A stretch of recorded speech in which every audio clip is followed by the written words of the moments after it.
नन्ही चिड़ैया।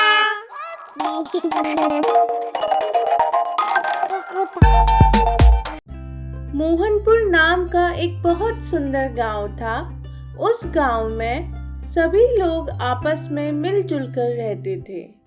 उस गांव में परचून की सिर्फ एक ही दुकान थी और उस दुकान के मालिक को सब मोटू परचून वाला कह के बुलाते थे। वो बहुत ही लालची और मक्कार था। गांव में परचून की सिर्फ उसकी ही दुकान थी। इस बात का वो बहुत नाजायज फायदा उठाता था। वो शहर से सस्ते दाम में सामान लाकर गांव वालों को महंगे दाम में बेचा करता था और खूब मुनाफा कमाया करता था। अब जल्द ही दिवाली आने वाली थी तो मोटू शहर के बड़े गोदाम पर पटाखे लेने पहुंच गया। मोटू को देखकर गोदाम का मालिक रामलाल कहता है, अरे आइए आइए मोटू जी, अब की बार तो आप जल्दी आ गए दिवाली का सामान लेने के लिए। और बताइए कौन कौन सी ब्रांड के पटाखे पैक करवा दूं आपके लिए। आजा भाई छोटू, पैक कर दे।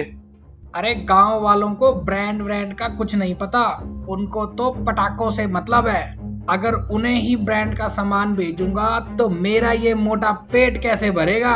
तुम तो मुझे पिछले साल के वो पटाखे दो जो तुमसे अब कोई भी नहीं खरीद रहा। तुम तो अब उसे कूड़े में ही फेंकोगे। तो इससे अच्छा तो ये है कि तुम उसे मुझे दे दो, मैं बदले में तुम्हें कुछ पैसे दे दूंगा। इससे तो तुम्हारा भी फायदा हो जाएगा और मेरा काम भी बन जाएगा। इस दिवाली मोटा पैसा भी तो कमाना है।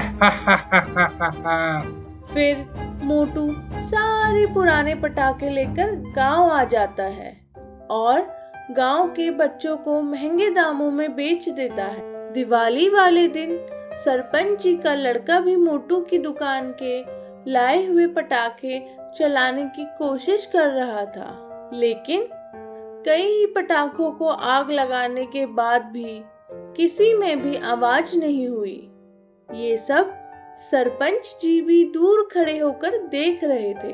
फिर निराश चिंटू अपने पापा के पास गया और कहने लगा, पापा मेरा एक भी पटाखा नहीं फूटा।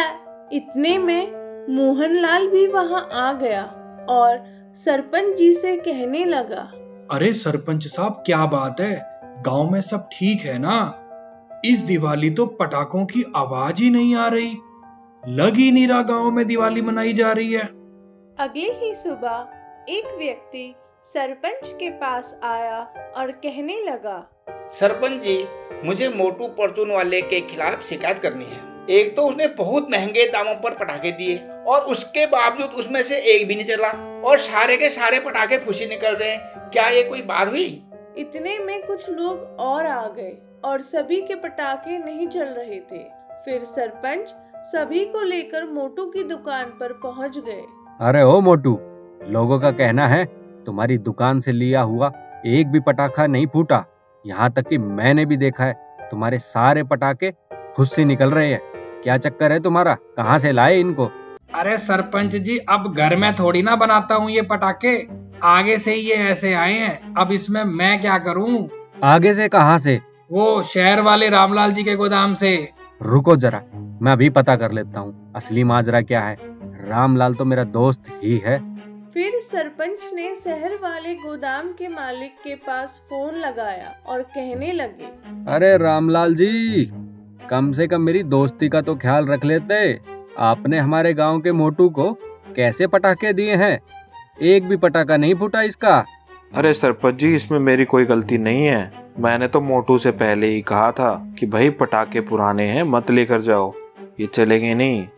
पर उन्होंने मेरी एक भी नहीं सुनी और कूड़े के भाव में सारे भूसे पटाखे लेके चले गए। बोल रहा था कि इस बार दिवाली में मोटा पैसा छापूंगा। सच्चाई सुनते ही सरपंच जी गुस्से में भर गए और कहने लगे, अरे मोटू, तू तो बड़ा धोखेबाज है रे। एक तो इतने महंगे पटाखे और ऊपर से सारे भूसी। अब तो तेरे लालच की कोई सीमा ही नहीं रही। आज ये तेरा लालच तेरी दिवाली मनवा कर ही रहेगा। गांव वालों, आज इस लालची को सबक सिखाकर ही रहेंगे हम। इसने पूरे गांव की दिवाली खराब कर दी, मारो इसको। और फिर गुस्से में भरे लोगों ने लालची मोटू परचून वाले की जमकर धुनाई कर दी और उसकी सारी अकल ठिकाने लग गई। अगर आपको हमारी ये कहानी अच्छी लगी तो जल्दी से इस वीडियो को लाइक कर दो और हाँ, चैनल को सब्सक्राइब करना तो आप बिल्कुल भी मत भूलना, तभी तो रोज आप हमारी अच्छी अच्छी कहानियाँ सुन पाएंगे। नन्ही चिड़ैया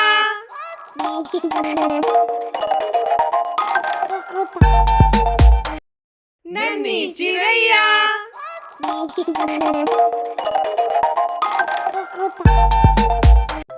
आज की कहानी लालची लकड़हारा।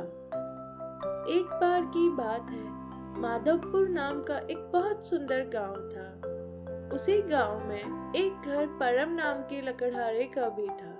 परम रोज जंगल जाता और वहां से लकड़ियां काट कर ले आता और शहर जाकर उनको बेच देता था। परम ने अपने लालच के चक्कर में आकर गांव के पास वाले जंगल के सारे पेड़ काट दिए थे। अब उसने सोचा, यहाँ के तो सारे पेड़ काट दिए मैंने, बहुत अच्छा मुनाफा हुआ है इनसे। मैंने सुना है जंगल के बीचों बीच बहुत बड़े बड़े पेड़ हैं, अगर उनको काट कर बेचा जाए तो मैं बहुत मोटे पैसे कमा सकता हूँ। फिर वो अपनी कुल्हाड़ी लेकर जंगल में अंदर की तरफ चल दिया। कुछ ही देर चलने के बाद उसको पेड़ों का एक झुंड दिखाई दिया। उस झुंड के सभी पेड़ बहुत ही बड़े और मोटे थे। अरे वाह, ये हुई ना बात, इन पेड़ों को तो ही ढूंढ रहा था मैं। अब तो मैं बहुत जल्दी अमीर बन जाऊंगा। फिर परम एक पेड़ के पास गया और जैसे ही उसने पेड़ को काटने के लिए कुल्हाड़ी चलाई, तभी उसको एक बहुत तेज आवाज सुनाई पड़ी। अरे हमें मत मारो, क्या बिगाड़ा है हमने तुम्हारा, हमें भी तो दर्द होता है। अचानक से आई आवाज से वो डर गया। परम ने देखा कि पेड़ के तो आंखें हैं और वो बोल भी रहा है। फिर वो कहने लगा, अरे वाह, ये तो मैं पहली बार देख रहा हूँ कि पेड़ को भी दर्द होता है और ये तो बोल भी रहा है। अरे इसको बेचकर तो मुझे बहुत अच्छे पैसे मिलेंगे। और उसने फिर से पेड़ को काटना शुरू कर दिया। तभी पेड़ कहता है, हे वनदेव, मेरे प्राणों की रक्षा कीजिए, ये इंसान तो मुझे मार ही डालेगा। तभी अचानक से एक तेज बिजली कड़की और वनदेव प्रकट हो गए और कहने लगे, हे दुष्ट इंसान, तुम लालच के चक्कर में आकर इतने स्वार्थी हो गए हो। अगर इस तरह से तुम पेड़ों को काटते रहोगे तो सांस लेने के लिए शुद्ध हवा और खाने के लिए अनाज कहां से लाओगे? क्या तुम्हें पता भी है, तुम पेड़ों को काट काट कर अपने ही आने वाली पीढ़ियों को खत्म कर रहे हो। अगर धरती पर पेड़ ही नहीं रहेंगे तो तुम इंसान जिंदा कैसे बचोगे? वनदेव की बात सुनकर परम को अपनी गलती का एहसास हो गया और वो हाथ जोड़कर कहने लगा, हे वनदेव, मुझे माफ कर दीजिए, मुझे अपनी गलती का एहसास हो गया है, लेकिन मैं करूँ तो करूँ क्या? पेड़ को बेचकर ही मेरा जीवन चलता है। आप ही बताइए, अगर मैं पेड़ नहीं काटूं तो क्या करूं? बिन पैसों के तो मैं वैसे ही भूखा मर जाऊंगा। तभी वनदेव अपनी शक्तियों से पेड़ के फलों को पैसों में बदल देते हैं। बहुत सारे पैसों को देखकर परम बहुत खुश हो जाता है और वो कहने लगता है, आपका बहुत बहुत धन्यवाद।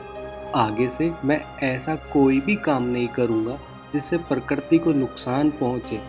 और मैं अब आपको एक वचन देता हूं, आज तक मैंने जितने भी पेड़ काटे हैं, मैं उनसे कहीं ज़्यादा नए पेड़ लगाऊंगा। फिर परम ने अपने वचन अनुसार बहुत सारे पेड़ लगाए और उनकी देखभाल करने लगा और अंत में परम कहने लगा, दोस्तों, मेरी आंखें तो खुल गई। मुझे तो समझ आ गया, अगर पेड़ ही नहीं रहेंगे तो हमारा क्या होगा। अगर आपको भी ये सीख अच्छी लगी तो अपने जीवन में कम से कम एक पेड़ जरूर लगाएं और उसकी अपने परिवार के सदस्य की तरह देखभाल करें।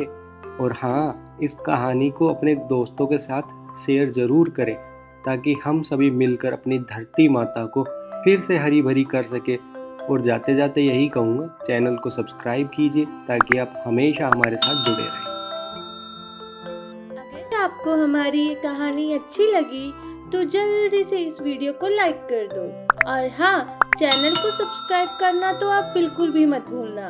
तभी तो रोज आप हमारी अच्छी अच्छी कहानियाँ सुन पाएंगे। नन्ही चिड़ैया।